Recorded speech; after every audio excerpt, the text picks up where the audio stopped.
মোহরানা কি কিছু বাকি রাখা যাবে, হাফ নগদ হাফ বাকি? এক নম্বরে হলো অরিজিনাল ভালো স্পিরিট হলো যে মোহরানাটা পুরাই দিয়ে দেওয়া, দিয়ে দাম্পত্য জীবন শুরু করা, এটা হলো সুন্নত। এটাই শরীয়ত উৎসাহিত করে।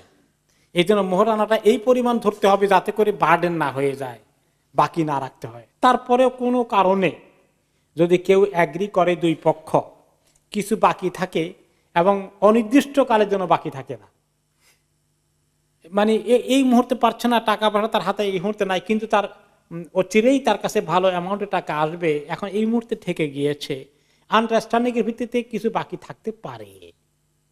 তো এটাই কনসিডারেশন আছে আর কি। কিন্তু আমাদের সমাজে আরেকটা মুখস্থ করে নিয়েছে যে মোহরানা টাকা সব দিতে হয় না, কিছু বাকি রাখতে হয়। এইরকম স্টেটমেন্টটা গলত।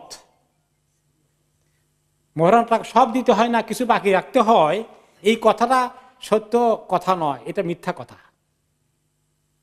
সব দিতে হয় এটা সত্য কথা, কিন্তু কেউ যদি কোনো কারণে সব দিতে না পারে, তার জন্য এখন বেশি বার্ডেন হয়ে যাচ্ছে, অন্য পক্ষ কনসিডার করে যে ঠিক আছে আপনি একটু সময় নিয়ে দেন, তবে দেওয়ার নিয়তে বাকি রাখতে হবে, না দেওয়ার নিয়তে বাকি রাখলে হবে না কিন্তু।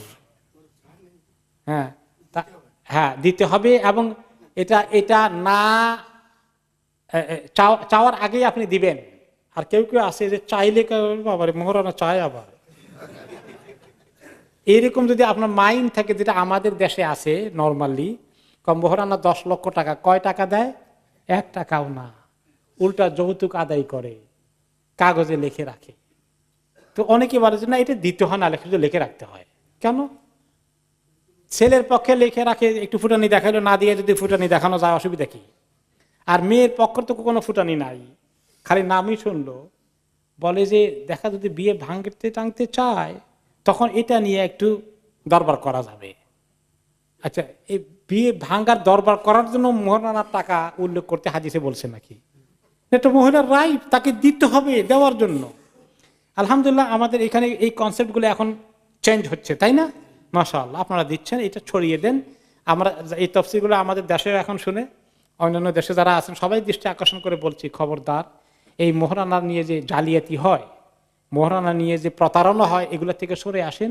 আরেকটা মুখস্থ করে রেখেছে, মোহরানা টাকা তো দিতে হয় না, পয়লা রাত্রেই মাপ চেয়ে নিতে হয়।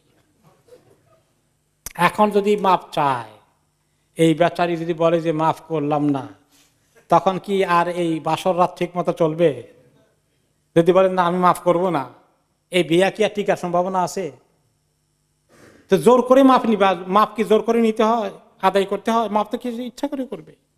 তো এইরকম কতগুলো জিনিস মোহরানা কেন্দ্রিক আমাদের সমাজে যেটা করেছে, এটা খুবই অন্যায় কথা। আর মোহরানার পরিমাণ আপনারা কমাবেন, খবরদার। 10,000 পাউন্ড এরকম মোহরানার দিকে যাবেন না, কারণ এক একটা অলিমার মধ্যে কত খরচ হয়। মোহরানা যদি 10,000 পাউন্ড হয়, অলিমা থেকে হল ভাড়া থেকে শুরু করে কাপড় চোপড় সোনা গয়না কত টাকা দরকার আছে। এই জন্য এগুলো একটু খেয়াল করবেন, যত কমানো যায় তত ভালো। শরীয়ত বলেছে ওই মহিলার মধ্যে খাইর বরকত বেশি যার বিয়ে শাদীর মধ্যে খরচ কম হয়, মোহরানা কম থাকে। আর আমরা মনে করি মোহরানা বাড়াইলে বরকত বাড়ে, উল্টা বুঝেছি আমরা।